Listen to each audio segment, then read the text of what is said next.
Welcome to Savage Minds. I'm your host, Julian Vigo. Today's guest is Dan Kovalik, the author of critically acclaimed The Plot to Scapegoat Russia and No More War. And he has been a labor and human rights lawyer since graduating from Columbia Law School in 1993. Kovalik has represented plaintiffs in ATS cases arising out of egregious human rights abuses in Colombia. He received the David W. Mills Mentoring Fellowship from Stanford Law School, and he has appeared on Fox News' The Ingram Angle, has written extensively for HuffPost and Counterpunch, and he has lectured throughout the world. I welcome Dan Kovalik to Savage Minds. It's no small irony that recently, maybe 2 months ago, I posted some articles. My Facebook page is essentially my reading list. Much of what I post I haven't read. So I just throw it on my page. It's much easier than having 50 thumbnails open on my browser. So someone wrote me and she said, well, why are you posting right-wing publications? And I said, well, my wall, I occasionally post this every few months. My wall is my reading list. And secondly, I do read across the spectrum politically because I think it behooves us to in this day and age when the media is giving red carpet treatments to certain kinds of ideologies, shunning completely certain topics. How will we know about what's happening in the world then if we read the Bible according to CNN or the Bible according to Fox News or what have you? And it was sort of disappointing to me because she was someone who's done a PhD. And I thought, wait a second, you're trained to read texts across a variety of spectrums politically in your field. Why aren't people doing this more, I thought. So, I read your book and I was very impressed. Even let's begin with the preface where you kick off on the events at the Capitol and you point to the similar problems of bias that happens when the media is unable to assess, let's say, the riots and protests of last summer, and suddenly there's a historical event on January 6th where suddenly that same media recognizes that it is a problem to deface public buildings. And you end your preface quite beautifully. You say, this is a time that calls for great soul searching. And what most understand is that true soul searching involves looking into one's own soul to find ways to advance and evolve morally and spiritually. It is not about peering into other souls in an attempt to find them somehow lacking. This spoke to me so much because much of what's at the heart of cancel culture and the left's drive to spread the word according to the gospel of is that we're seeing a very puritanical religious movement arise from the place we least thought it would. Yeah, well, that's absolutely right. This is a new religion. And I think, in a society, particularly in the U.S., which is, where I am, where religion, more traditional forms of religion are actually starting to vanish. People are leaving churches in huge numbers, but apparently still want to cling to some kind of religion. And this seems to be the new one. And it is a religion like others with its own orthodoxy, with its own symbols. And it's one that does not allow for questioning. And that's really, look, the main thing, if I get anything across from the book and from speaking, is that people need to question things. They need to question themselves. And they need to be allowed to do that without being judged and harassed and deplatformed. None of us have all the answers, and I don't claim to. I mean, I think a lot of when I write in the book, a number of times I say, look, I hope I'm right on some things, but it's not even about being right. It's about defending the right to be able to question and to have discussions and debates about very important issues of the day, which apparently we are told we really can't have a debate about. We're just told what the line is and we're supposed to follow it. And we're seeing this most shockingly within academia. This is happening within major US and British institutions that people are being told not to question. And I'm thinking of Mark Crispin Miller, whose case about questioning and asking his students in a course in propaganda. It's a course where they're supposed to be questioning the enforcement of not questioning, paradoxically. And he's had to take action against his colleagues at NYU because they've defamed him, made all kinds of allegations about his basically telling his students to question what is being said about COVID mitigation, to question if masks are the best form of mitigation and where's the science behind it. And it's shocking that universities are towing the line on what is really a form of neo-McCarthyism at this point. Yeah, well, you're absolutely right. And I know Mark, and he's a very smart and thoughtful guy. And I think for the listeners, it's important to point out what's happened with him. So apparently, earlier in the fall of last year, he was teaching a class, as you say, on propaganda, and he raised questions about the mask requirements during the pandemic, whether the masks were truly necessary, and whether instead they were in fact a form of social engineering and social control. Meanwhile, as I understand it, he did tell his students to continue wearing masks. He wasn't saying don't wear masks. All he was saying is, let's question what's going on here. And, as you say, students and other fellow faculty, some of them, called for him to be fired because of this. And this is incredible. So first of all, as you say, this is the academy. This is an institution of higher learning. I think it's NYU. I think he's yes, at NYU. Yes, pretty prestigious school in a very liberal city in Greenwich Village. A place that used to be at least a place of great artistic development and free thinking. And here people are calling for this guy to be fired because he has questions.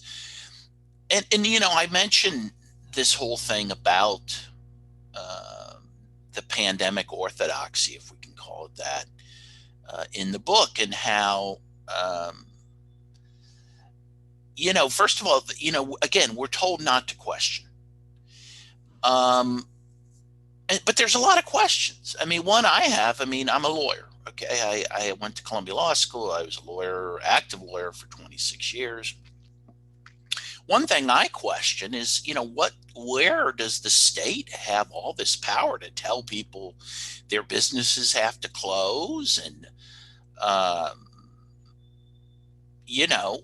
people can't make a livelihood? Many people lost their businesses due to these lockdown orders. Where is the constitutional mandate that gives the federal government and the states the power to do this? It's not even clear to me. And in Wisconsin, by the way, I think it was Wisconsin, the Supreme Court invalidated some of the lockdown measures because it found, again, the state's power lacking in this regard. Again, I believe there's a pandemic. I wear a mask. I socially distance. I got my first vaccine. So I'm not questioning that we have an important public health issue. But I think it is worth questioning what is done to society in order to combat this. And I think that's what Mark is doing in saying, look, and in a lot of course, what's being ordered or recommended, there's a lot of self-contradiction to a lot of it, right? Yes, you can go to a restaurant, you have to wear your mask until you get to your table, and then somehow magically when you're at your table you don't have to wear the mask because I guess the coronavirus can't get you when you're sitting at your table, but it can when you're en route. None of that makes sense. No one thinks this makes sense. And again, big businesses, Walmart, your big grocery chains, Whole Foods, they've been allowed to continue to operate. They're essential businesses. The mom and pop barber shop or the mom and pop restaurant, Uh, they were told to close, particularly back in April, in May of last year. And again, many people lost their businesses. Who's essential and who's not? Who determines that? These are important questions that everyone has to ask because, look, it doesn't appear that this pandemic's going to pass real soon. And once it does pass, if it does, because, obviously a lot of us have questions whether it's going to, there may be another pandemic right behind it. So why can't we ask what measures should be taken and that are fair to deal with this type of public health issue? I've been asking this myself. Again, I've had people on my Facebook wall say, but 3 months ago you asked that people lock down. And I remind people that information requires us to change our political positions as well, because we were sold this as the next bubonic plague. And it's not that. In fact, what some people in some nations are recognizing is that this is just a really bad flu. And it's a flu that's 95% of the fatalities in countries in the EU are people over the age of 60. And when you go over 70, it's something in the order of 85%. But okay, that doesn't mean that you will not absolutely not die from it and that there's not long COVID. But these raise political issues in and of themselves because, as you noted, and you noted also in your first chapter, Cancel This Book, that there's a dissonance between what the left is saying and claims it does and what the left is doing. You talk about NAFTA and the first NAFTA with Clinton and Hillary Clinton also lobbying for this as First Lady. And then you go to other issues that actually put into question our traditional notions of what left and right mean. Because yourself, as a labor lawyer and a human rights lawyer, you work on issues that traditionally have been couched within the left. People who want to affect human rights for all, often, not always, historically have been associated with the left. I did work on 9/11, post 9/11 disappearance of Muslim men in Brooklyn. All the people I worked with, all the organizations, to include the ACLU, were on the left. Skip to today, and we see the ACLU is tweeting. 90% of its tweets some days are all about boys playing on girls' sports team. It's not the same ACLU I worked with in the early 2000s. So I'm left thinking, if lockdown is being pushed by this left, I'm putting that in quotes, the liberal progressive class, as they consider themselves such, they don't seem to be worrying a bit about what's happening to the working class, the people who even might be their neighbors in their same middle class neighborhood who no longer are middle class. I've seen that where I live. People have had to go and get government subsidies, and they were doing so well their entire life that they had zero clue how to do it, where to go for it. They didn't even know the deadlines.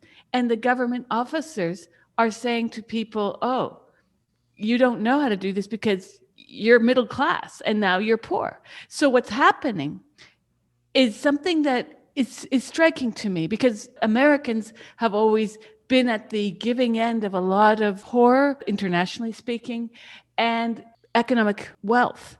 Now there, as in the EU, people are suffering. It's palpable.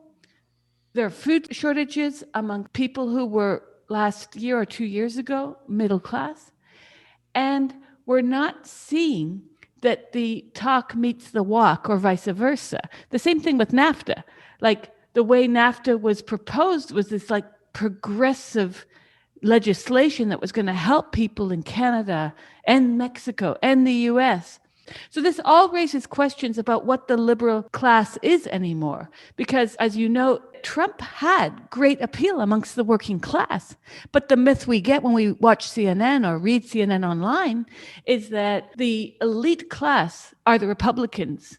The poor people are the ones voting for Clinton or voting for Obama.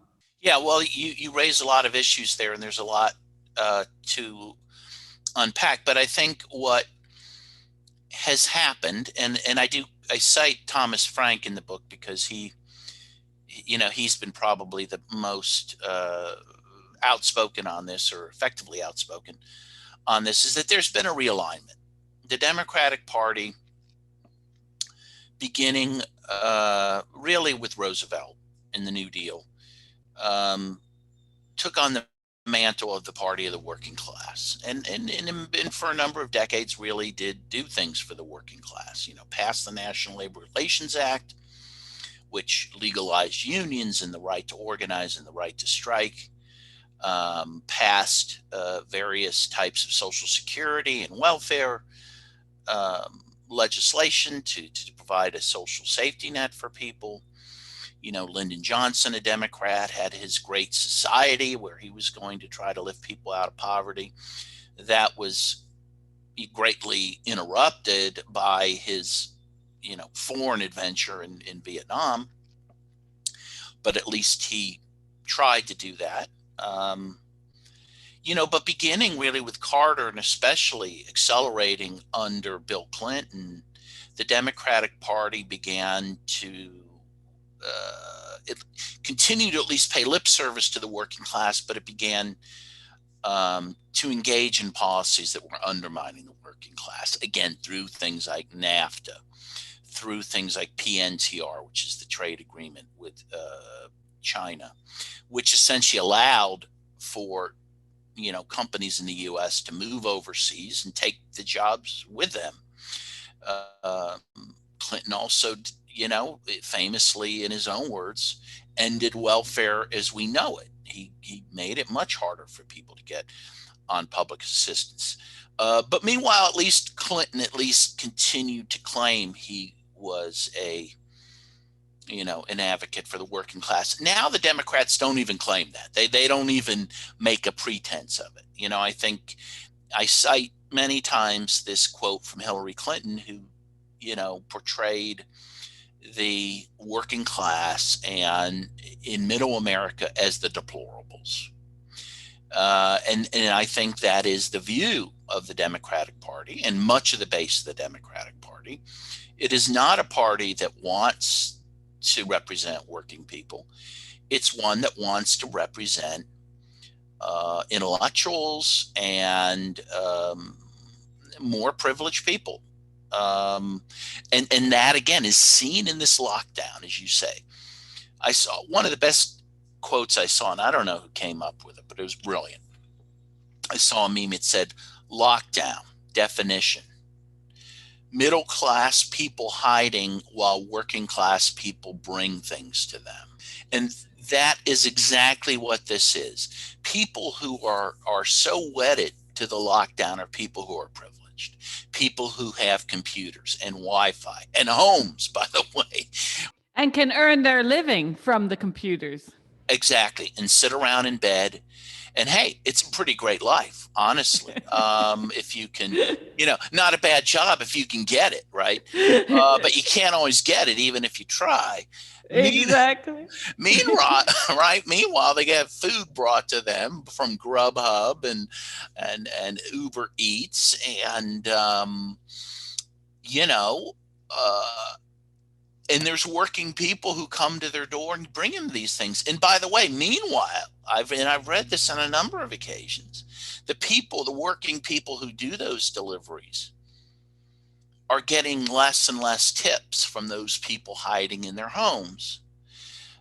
And what those workers say is because with the social distancing, the drivers will leave the food at the door and then knock on the door and leave. So the point is, the people inside never have to look in the eyes of the people who are delivering to them. And because of that, a lot of people decide, okay, well, then I'm just not going to tip because I don't feel socially compelled to do so. The point is, the working class has been screwed by this lockdown. And we know this, right? Absolutely. Millions of jobs have been lost. Millions of people have been fallen into poverty. Meanwhile, we also know that the richest of the rich have made billions of dollars during this. Because again, the way the lockdown was engineered was to allow the big businesses to continue operating basically without pause, while the little businesses were forced to close. This is a fact. And so, you read these harrowing stories. I read one, this old guy had a music store outside Detroit, and he lost his business after many years, and he said, why can't I sell instruments to people who come in? We could all be masked up. We could socially distance. Again, people can go to Walmart. They never could. They never were prevented from going to Walmart during the lockdown. But meanwhile, this guy and many people like him lost their businesses because somehow they weren't considered essential businesses. And then when people protested about it, and again, maybe some of the people protesting against the lockdowns were not people you would agree with on other issues, but those people were vilified for saying, hey, we want to be able to work and run our businesses. It's like, they have a point. At least admit they have a point. And the way that even the term lockdown, it's a carceral term. we're being put in cell block 14, and they have no shame in stating it. Meanwhile, I think back to the Schwarzenegger video with him and his goats. Remember that? Was it Yes, goats? yes. And yeah, people with mansions, people with outside terrain, if it's a little bit or a lot, it's a lot more than most people have living in apartment blocks, council estates, tiny studio apartments. I mean, I've lived in New York. I can't think of any of the places I've lived that I would want to be locked down in. It's that's cruel. right. I'm still in lockdown. People are suffering, and severely so.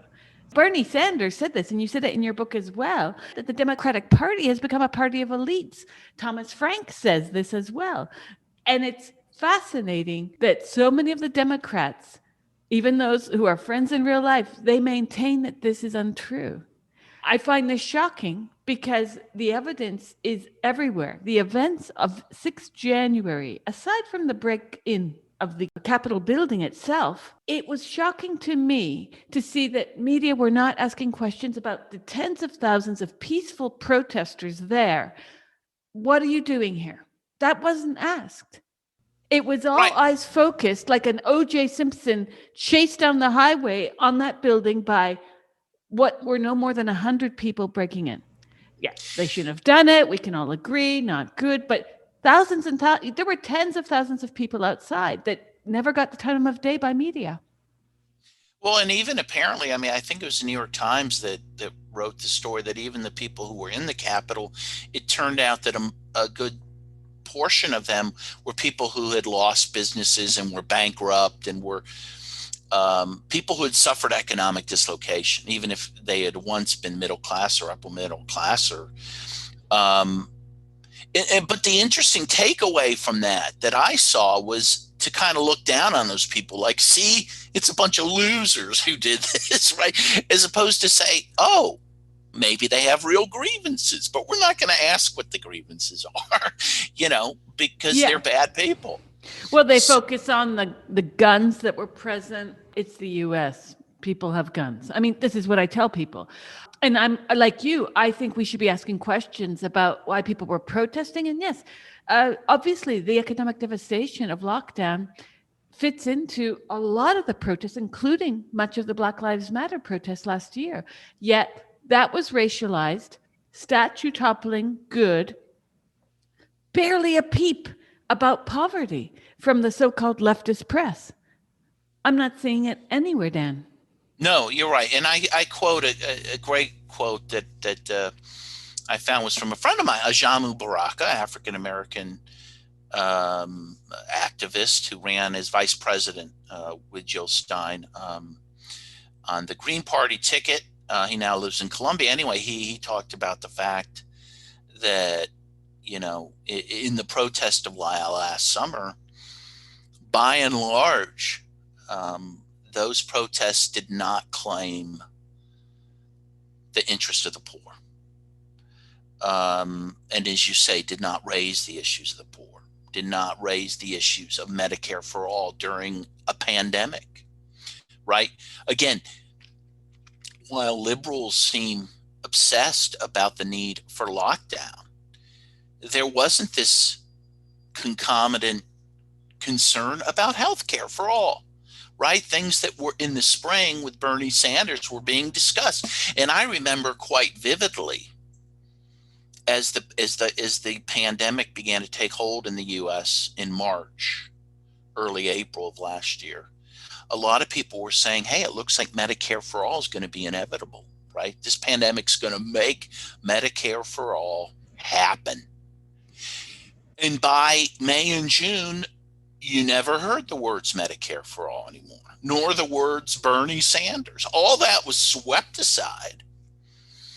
And all the economic issues that were pressing down upon millions of Americans, again, who were going homeless and sinking into poverty, no one seemed to care. At least not those who were the most vocal. And meanwhile, you had, I also mentioned in the book, you had some of the biggest number of strikes America's ever seen. There were over 1,000 strikes last year, and yet you barely heard a peep about that. Can you talk about that? Because this is something that has frustrated me greatly this past year. I thought that this would have finally changed this facade and perhaps the interior of many kinds of activism that highlights the superficial, like identity politics. I thought this will be the end of identity politics. Myriad fronts of anti-science activism, that people are engaging in flat earthery when it comes to identity, gender identity, most notably. I thought this will crash that train. And then, like you, I also thought there would be some kind of move towards a French or Canadian style medical coverage. How on earth are Americans being hoodwinked by their worst interests? And I think a lot of this comes down to ideology, that we need to maybe stop believing that the party line is going to get us anywhere and start looking at issues, one issue after the next. Because in this day and age of a pandemic, and as you said, there could be another one, according to the experts, there are others coming. Why is Medicare for all not already a reality? Right. And again, I think, we talk about this issue of privilege, which everyone wants to talk about. Everyone cares about privilege, but they care about, privilege based on race or gender identity, but they don't, again, talk about privilege based on economic control. I think largely because those who talk about, who control the discourse on the issues of the day, are pretty privileged. And so, one, they don't want to recognize their economic privilege, right? That is something people don't want to own up to. And also, they don't, because they're economically privileged, they don't, I'm sorry, empathize a lot with people who aren't. In part because, again, I think it makes them confront themselves and where they're placed in society. So what has happened is there is this obsession now about race and gender issues, which are important. I don't want to belittle those things. Those are important. There are real racial divisions in this society. There are real divisions between men and women. At the same time, there are issues of class we need to talk about, and those are now verboten. You cannot talk about those issues. And I give the example of this brilliant scholar and activist, Adolph Reed, African-American. Oh, I love Reed's work. He's great. He's incredible. And he was deplatformed numerous times, but most notably in 2019 from a DSA conference. He was deplatformed because of things that he wrote, which tried to, again, not disregard issues of race, but to say, hey, we also have to talk about class, and we need to talk about class struggle. Not surprising, given that he's a lifetime Marxist, that he would talk about those things. But DSA, Democratic Socialists of America, the biggest leftist group in America, They deplatformed them. They didn't want to hear that. They're not interested in class. It's incredible. You have a socialist organization or self-proclaimed socialist organization who doesn't want to hear about class. And everyone who talks about class is a class reductionist by definition, right? Yeah. All we want to do is raise the issue alongside these other issues. He was no platform last year as well for saying that the links between coronavirus and race are first not proven scientifically, and these are first and foremost sociological issues. I was shocked. Right. And socioeconomic issues. Yes, exactly. And so he was deplatformed from talks in New York and Philly. His work is so important. It hits the Achilles heel of identity politics. He calls it out. He says that this is a problem of a managerial elite, and they don't want to hear it. But who's gotten rich from BLM fundraising? Who started BLM? Yes, Black women, not poor Black women, however. And what has been done with the hundreds of millions raised by that organization? Google, all the big tech firms, big firms everywhere gave money. We're not seeing much in the improvement of the lives of poor Black people. This is the real paradigm that's going to be ignored as long as they can get away with ignoring it. It's just another NGO. Well, yeah. And of course, there's been, local BLM chapters have been raising this issue. Where's our money? Right? We're a local BLM chapter. We have cost. It's not being shared. No one knows where that money's going. But I want to go back to the Adolph Reed controversy because it's an important one. One of the things that people like Reed talk about is that this fixation on, like, for example, linking COVID with race becomes racist. Because if you take out the socioeconomic analysis from it, what are you left with? That somehow, people of color are biologically more susceptible to COVID? And that seems to be the implication. Again, I don't think that's true. But that is what's suggested by a lot of this discourse. And of course, that becomes racist because then you're talking about biological differences that don't exist across racial lines. But again, we're just not supposed to ask questions. And people like Reed who say, that this is going down a very strange road. There's people who talk about, for example, because they don't want to sound racist, they'll say, well, African Americans, in their DNA suffer from the vestiges of slavery. So what are you saying? That on a DNA level, they're damaged somehow? I mean, that's racist. I'm sorry. Aside from completely unfounded, right? We have no evidence of this. Yeah. And completely unfounded. But people are making this stuff up as we go along. And again, there's no room for debate about it. And as you noted, at the outset of our discussion, and so where do you go to find information and the ability to dialogue about these issues in a different way than is being discussed in most of the mainstream media? You look at very, what's the word? Pretty isolated or secondary publications.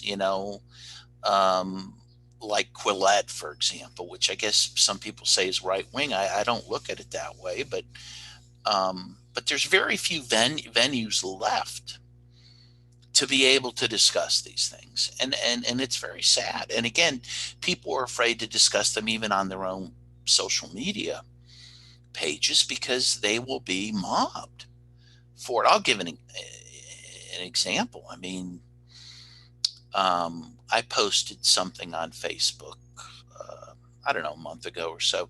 It was just a spontaneous reaction to a commercial I saw. It was a commercial for, I believe, an HIV medication. And at some point during the litany of disclaimers that all these drug companies have to give during those commercials, they said this medication may not be appropriate for people designated as female at birth. And I was, when I raised this question, I thought we had a name for those people, and they were girls, and then when they got older, they were women. Now they're people designated female at birth. As if somehow, and again, I understand there is gender fluidity. I respect that. But I don't think that doctors and nurses and midwives are willy-nilly, arbitrarily designating people female and male at birth. It's not happening. That's not a real thing. And yet we are told we have to believe that. And anyways, because I raised a question about it, I think in a very gentle way, I was instantly attacked by people who almost seemed to be laying in wait for these things. People I never had heard from before attacked me about it. Again, because there's just certain issues we just can't talk about. And I mean, one of the reasons I wrote the book, and even my family doesn't understand it. As we're talking, I'm kind of stowed away in the bedroom giving this interview because no one in my household likes my book or wants me talking about it. So I'm kind of quietly sitting Have here. you been no platform by your own family? Yes. Yeah, I have. Absolutely. But that's how, I guess, the logical extreme that these things are going on, that you literally just can't freely. So what I've said, when I'm asked by folks, again, including my own family members, like, why did you write that book? And aren't you afraid you're going to be canceled? And my response is, and again, no one seems to understand my response, but I'm like, well, I wrote it because I believe it and I needed to say it. And maybe no one will read the book. I want people to read it and buy it, of course.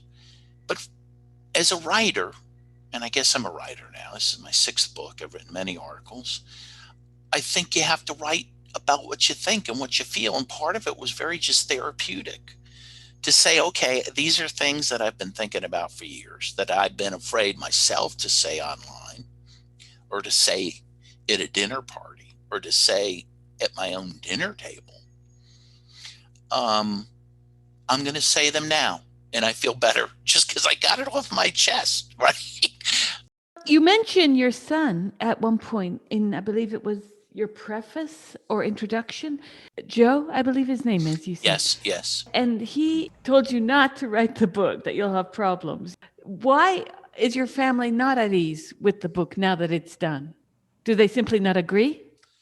Well, one, they don't agree, and two, they're afraid it will come back on them and that they'll be canceled by association, because they fully understand that is how this cancel culture works, right?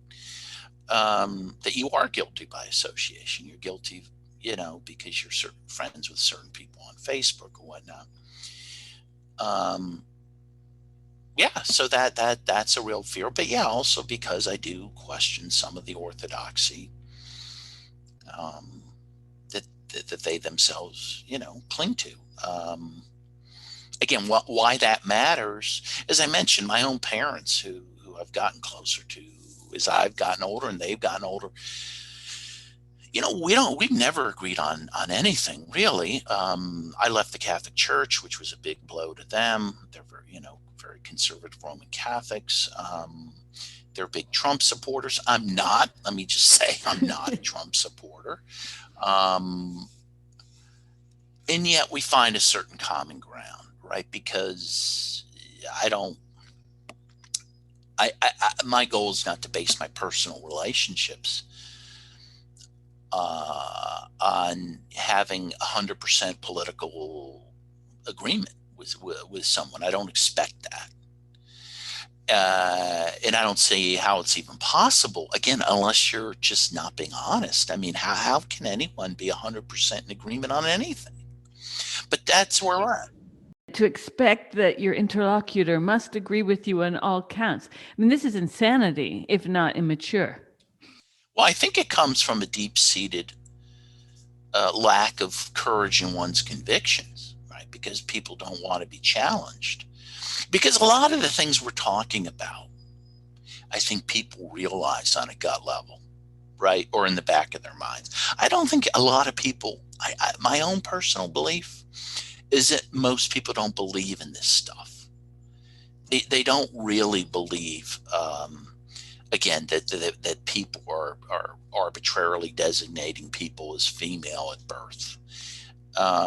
They don't believe that every injustice in America can be explained by race. They don't believe that a guy who's homeless on the street, because he's white, he has white privilege. I don't think people really believe that, but they feel they can't question it because they will be canceled. You're listening to Savage Minds, and we hope you're enjoying the show. Please consider subscribing. We don't accept any money from corporate or commercial sponsors, and we depend upon listeners and readers just like you. Now, back to our show.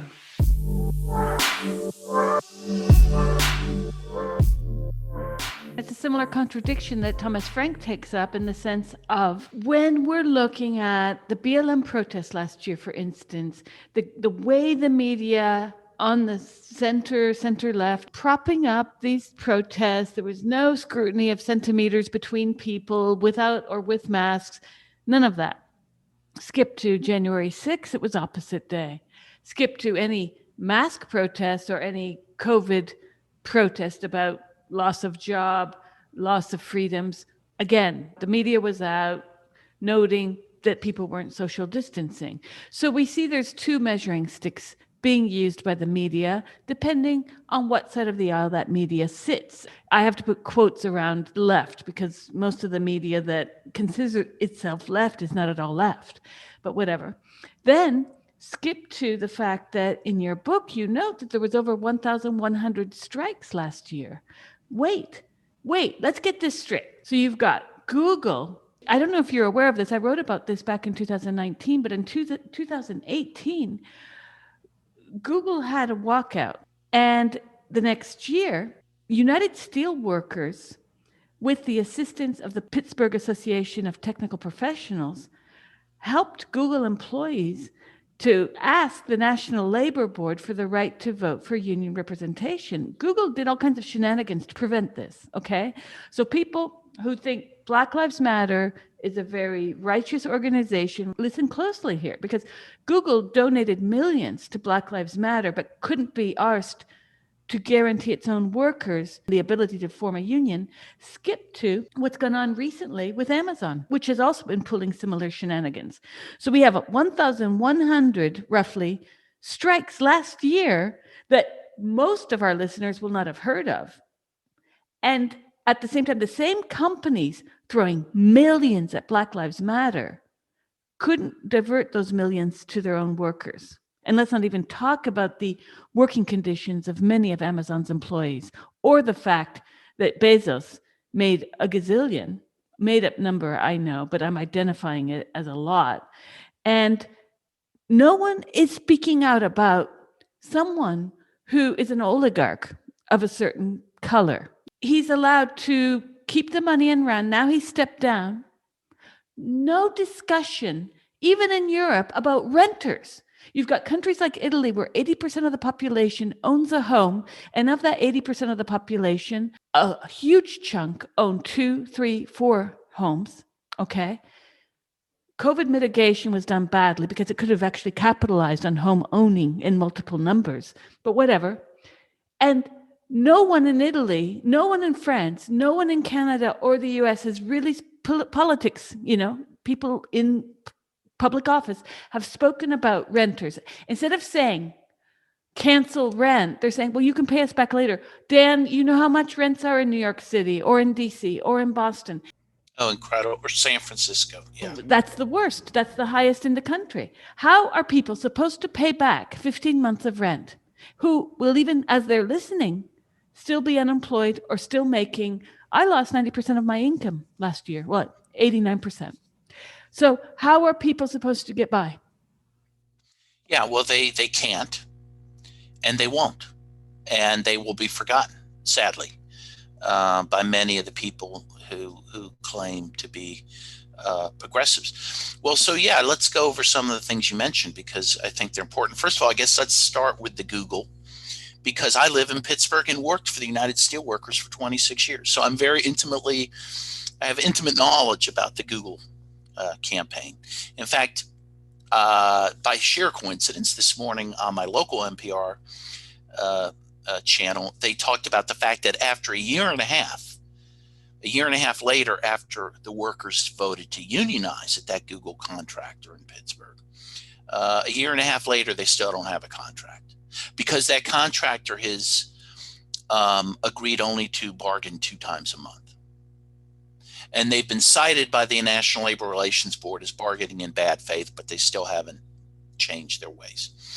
And again, as you know, but still Google claims to be this woke company. Amazon, which is aggressively anti-union, where its employees, again, who serve the privileged, right, who are sitting around locked down, right, the only way they can survive is through Amazon because that's where they get their crap.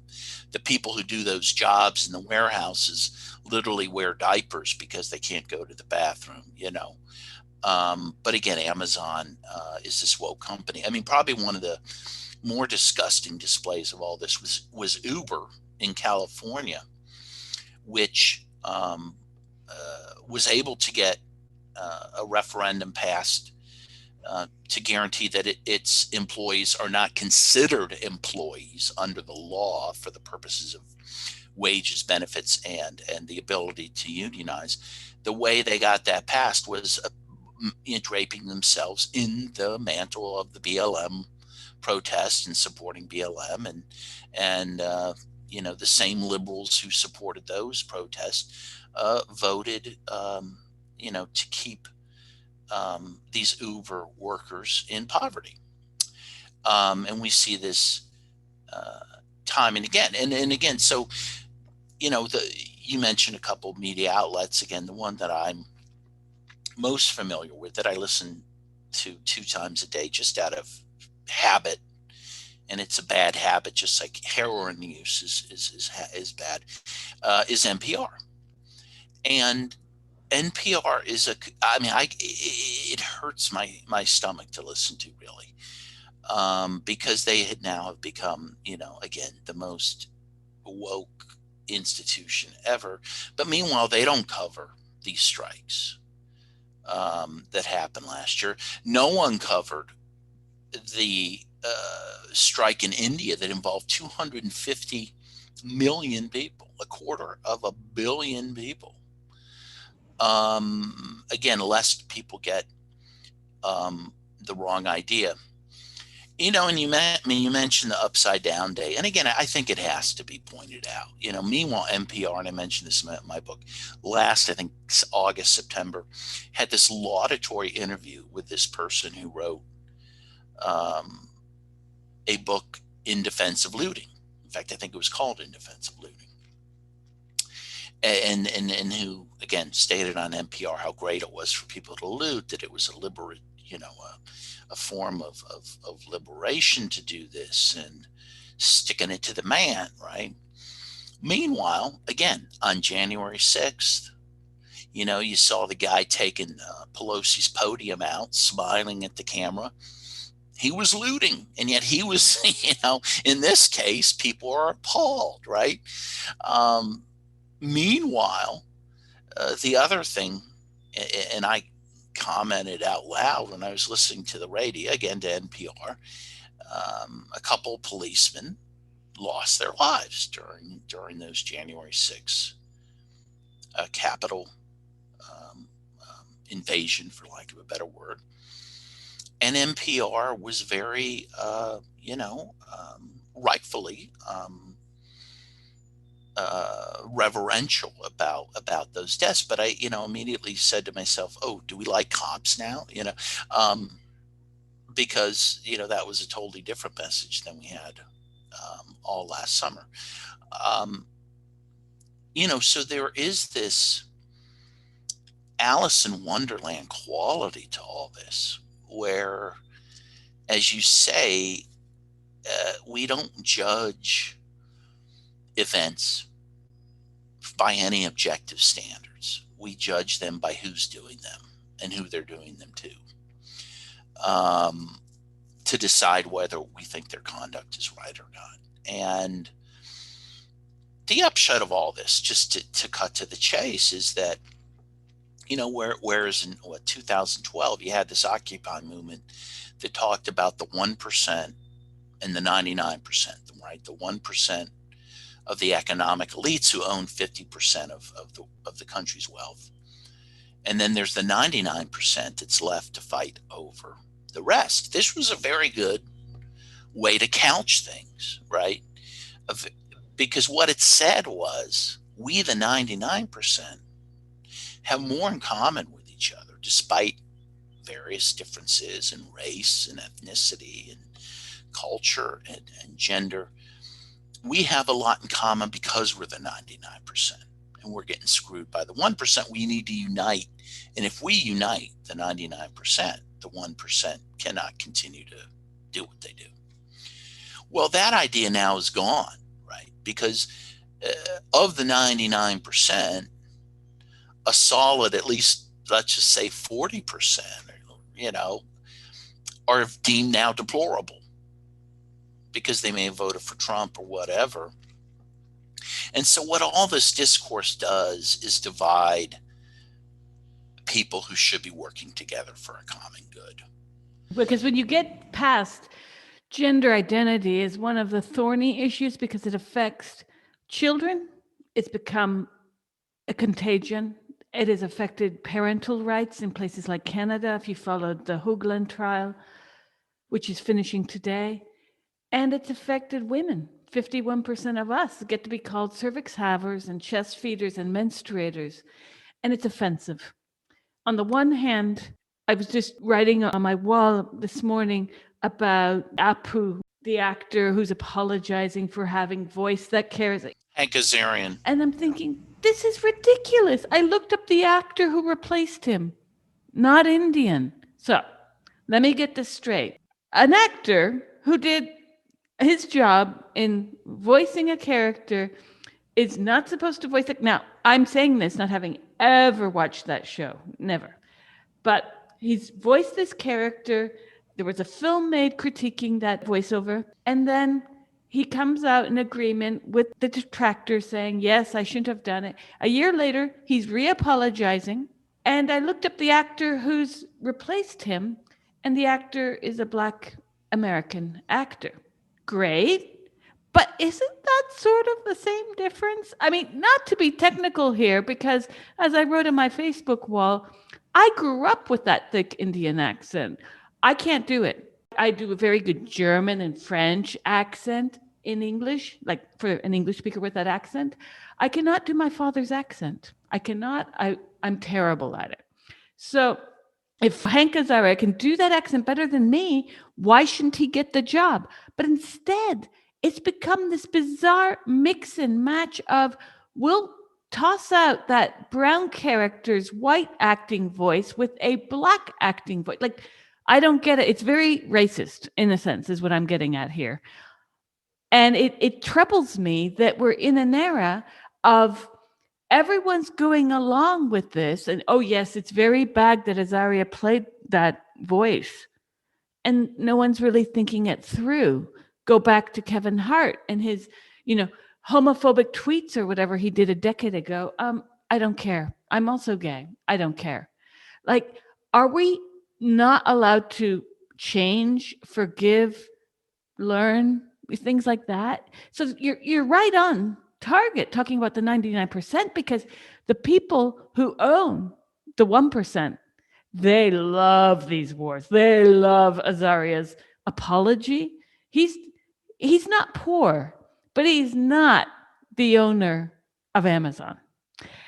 And he will have to struggle to get roles, perhaps, because of his faux pas of having taken a job. It's weird. Where now we're supposed to both detract from these evil actors in Hollywood, but then they too are sort of pawns in the larger game by the uber rich. And we're supposed to now believe that we have more in common banging on about Black Lives Matter. And if you don't say that and you don't kneel, if you don't take a knee, then you're the problem. Meanwhile, we have white on black economic data to show that the real thing dividing us all, the real fact of police brutality is that police brutality tends to happen towards a certain socioeconomic sector, regardless of skin color. Yeah.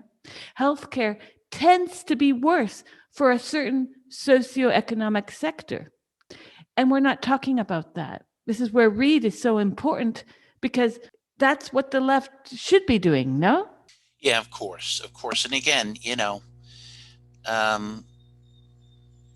irony is that a lot of this, again, so-called woke ideology, ironically, is a continuation of the McCarthy period, right? Of McCarthyism, which went after Reds or people who were claimed to be Reds, or again, were friends with Reds, Marxists, communists. They were attacked because they were considered unpatriotic and treasonous. Now, communists, Marxists like Adolf Reed are attacked because apparently they don't really get the latest in woke ideology, right? But the result is the same. That if you're calling for class struggle, you must be silenced, right? It's a very interesting phenomenon.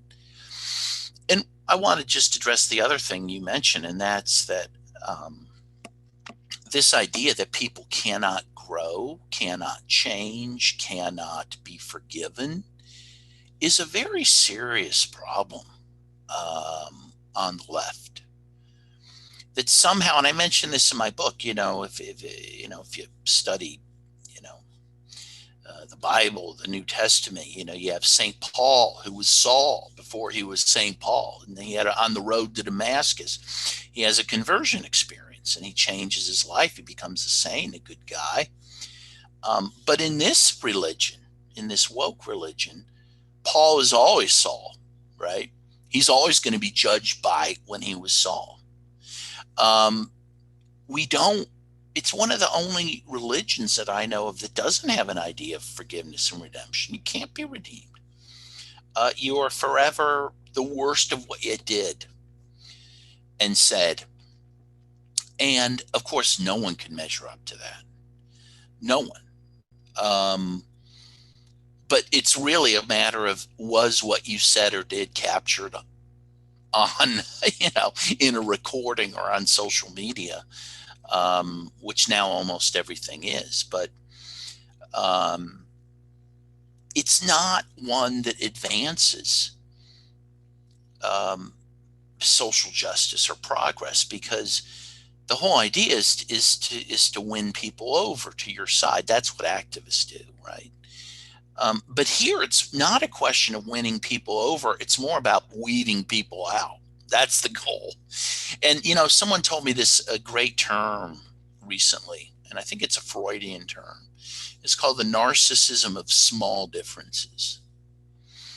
And it's this idea that in a community or society where you kind of have different tribes, people find identity by weeding people out of the tribe based on the smallest of differences, right? It's how you feel good about yourself in that type of situation. And that's what you see with cancel culture. It's again, not trying to bring people under a bigger tent of the 99%. It's trying to weed out people in the tent so that I can feel morally more superior to those outside the tent. And that is not a good religion, nor is it good politics. But that's where we're at. There's a lot of confessing going on in this movement. And I think it's related to what you just said that, let me put this in another way, perhaps.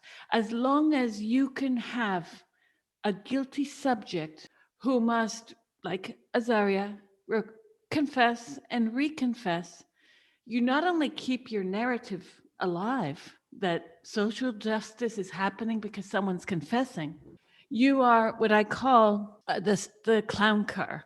You know, when you go to the circus as a kid and you see all the acts, and all of a sudden it goes dark, then out comes the clown car because in the background where there's no light, they are setting up for the tigers or the trapeze artists, but they don't want you to look at that. They want you to look at the clown car, which is under the light.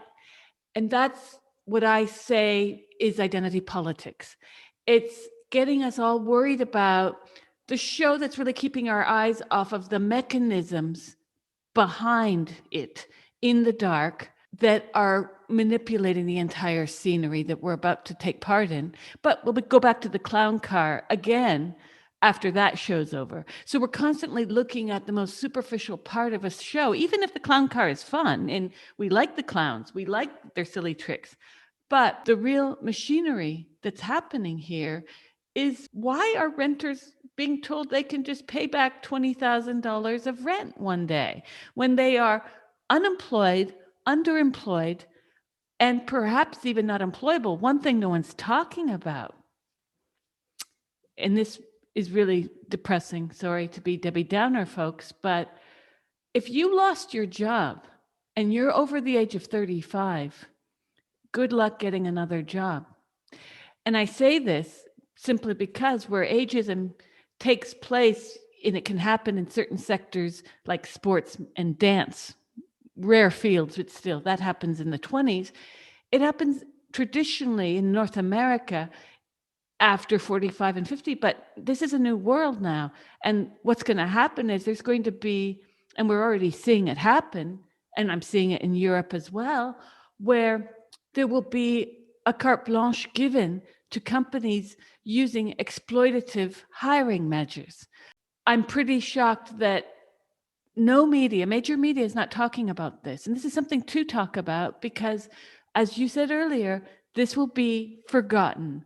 All of us affected by this who've lost our living, who are barely able to eat, will be forgotten. And so you think back to those of us who have traveled around the world, and I remember stepping out of train stations in places like Delhi, Mumbai, and seeing those people right outside the stations who are living not even with a tent, not even with a piece of plastic. They just live on the sidewalks. They defecate on the sidewalks. And we walk by those people and we think that's sad, but we keep walking by and we go to our next appointment. We go to our next task. And that's what forgetting looks like. I really think that people need to start thinking concretely about what historical materialism looks like, because it's not what we've been given here. I was shocked by Sanders and the way he was treated. The Russia baiting that went on, you mentioned this in one of your chapters, chapter 6, I believe. You talk about Tulsi Gabbard. Well, now, when I was posting on my Facebook wall about Gabbard, people were saying, oh, but she's not progressive. Well, Biden is. You know, the same people that were saying that voted for Biden. And I'm just like, what? WTAF, Dan? You know what I mean? Yeah, no, it's really incredible. You have, especially in Tulsi, who's been incredibly vilified and effectively so. You know, the only principled anti-war candidate for president in a long time, and someone with a lot of street cred because she actually fought in Iraq, right? And she's a woman of color. That's the other thing. You know, you would think that she'd be embraced by liberals, but she was vilified because of her anti-war stance. And again, liberals, by and large, don't care about war anymore either. In fact, it's funny, Democracy Now!, which used to be kind of progressive, they used to be, Amy Goodman used to announce it as, you know, the War and Peace Report. That was their tagline for years. It's now the Quarantine Report. She doesn't care about war anymore either. In fact, supported the Libya invasion and all that. I mean, you mentioned something that's important, about this looking away at the homeless and whatnot. I think one of the problems you have with modern or postmodern society, however you want to define it, is the ability to live in your own dream world, right? And computers have allowed that to happen. I mean, most people live online. They socialize online. They do so-called activism online. They believe they're doing activism online. Um, their whole lived experience is it's artificial. It's virtual. And of course, that is only accelerated with the pandemic, right? Because literally all of our meetings are virtual, and social interactions are virtual. And what that allows you to do is not see reality. You don't even have to step over the homeless guy because you don't need to even go outside.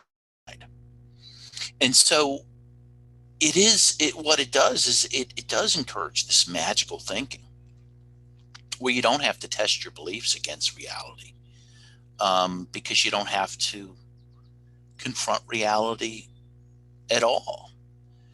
And that's a very philosophical issue, but these are things we need to start questioning about, um, because it allows us so to be manipulated and, again, not to care about things that are happening. And the media is worse than ever. I mentioned this idea in the book of intersectional imperialism, which is not a term I made up. I don't know who made it up. I think it's a good one.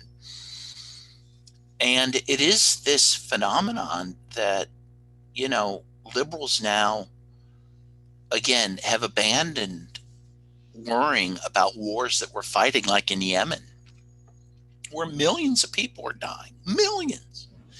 Right? People talk about, Stalin and whatnot, and, and starvation that he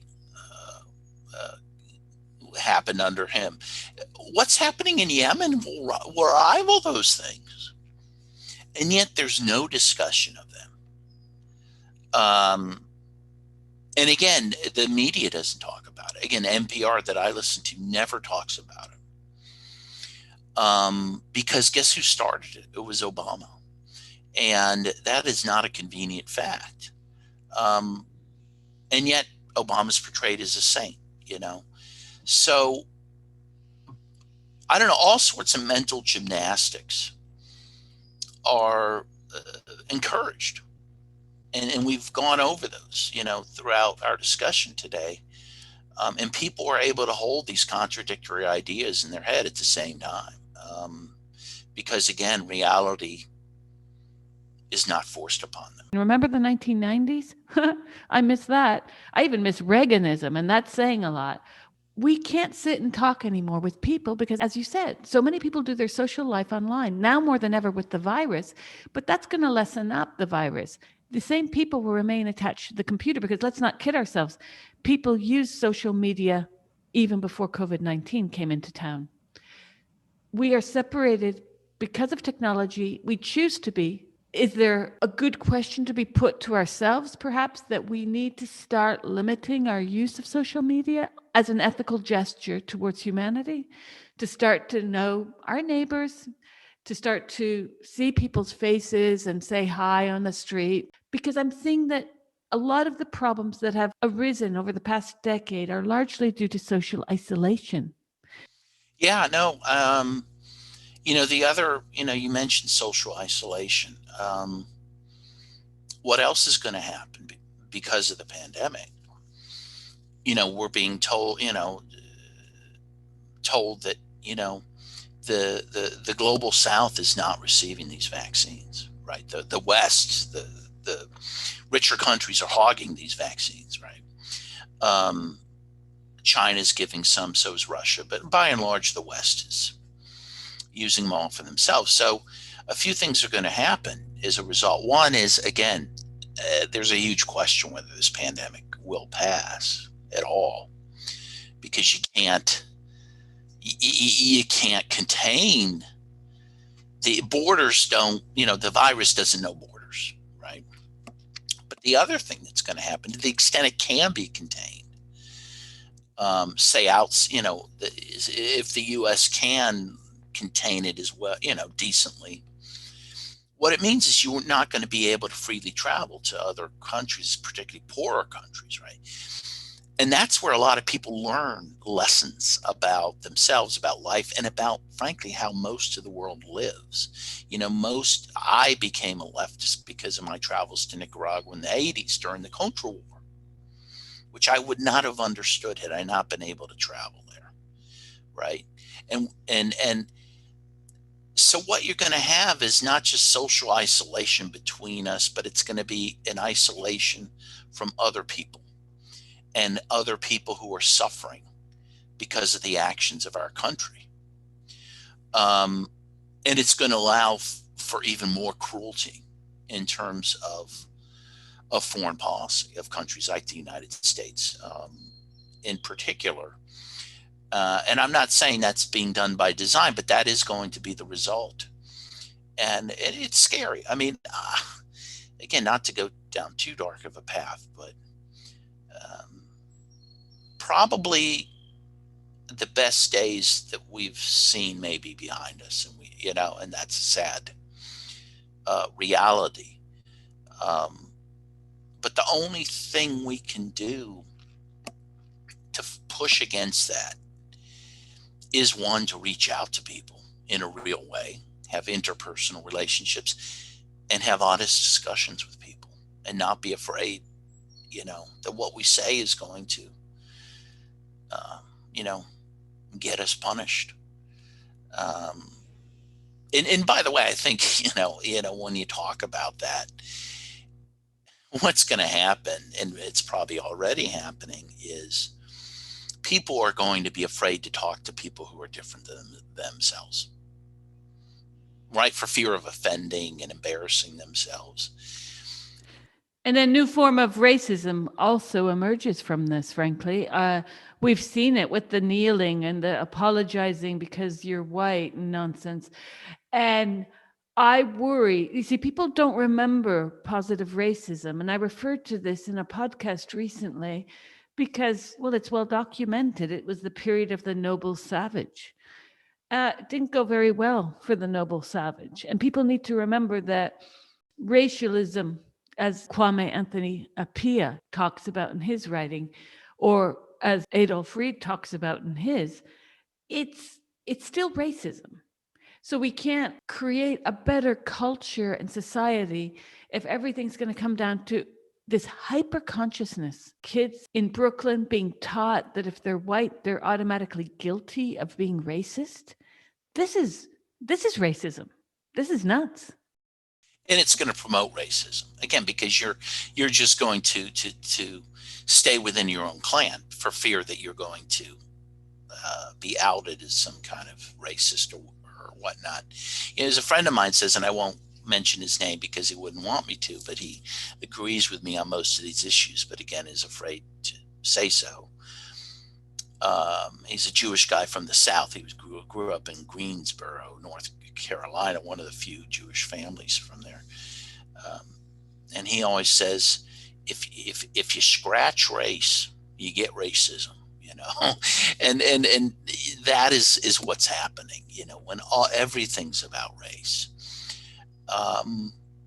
It creates racism, and that's an obvious point, but that is, something that people are unwilling to confront.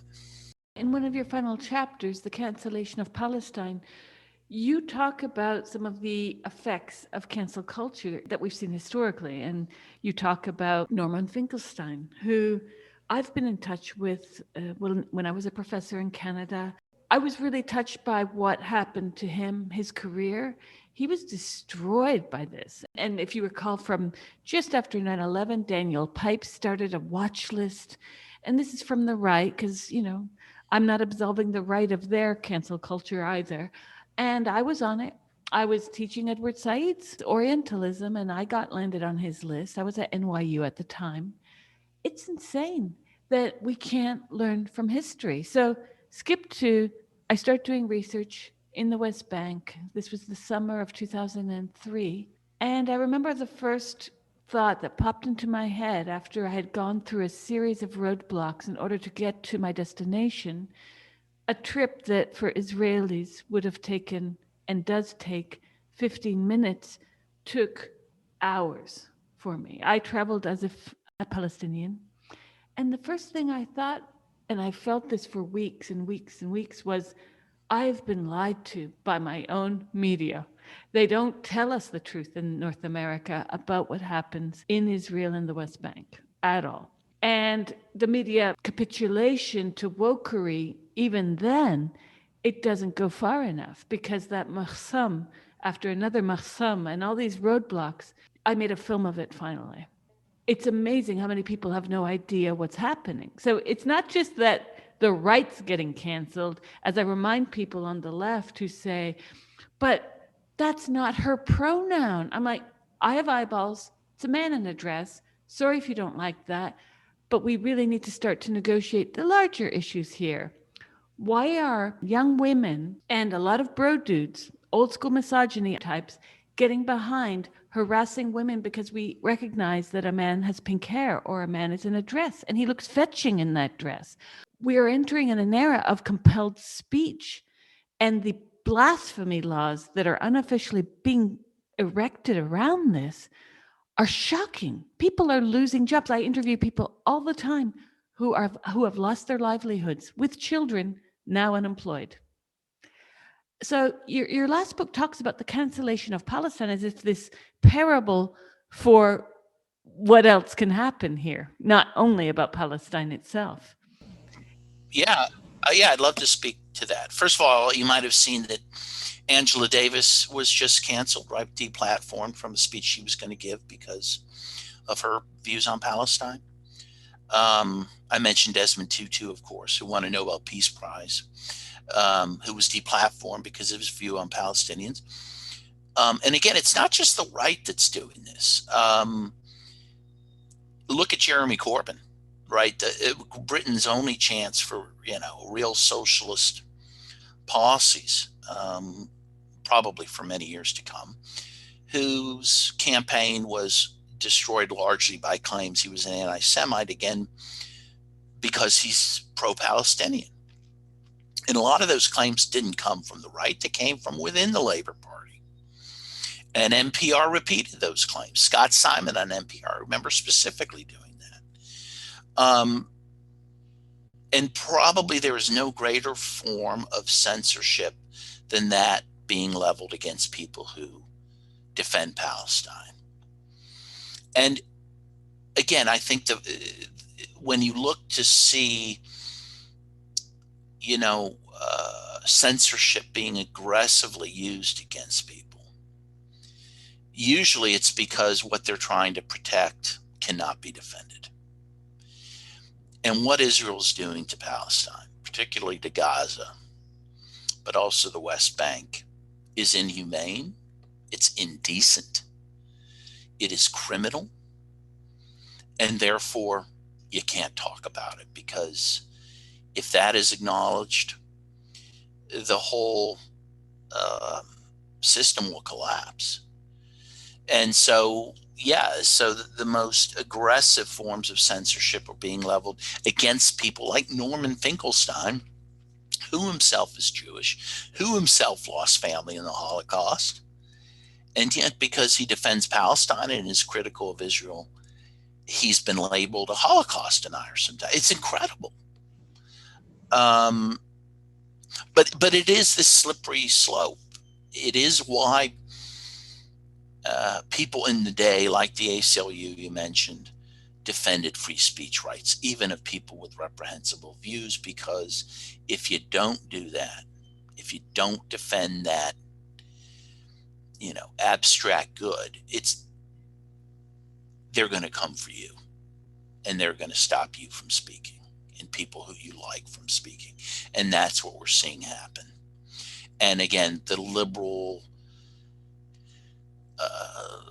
elite in this country has given up defending free speech. And as you say, the ACLU appears to have given up defending free speech. In fact, I saw a recent interview with Ira Glazer, who used to be the president of the ACLU, and he laments these things because he sees that is happening.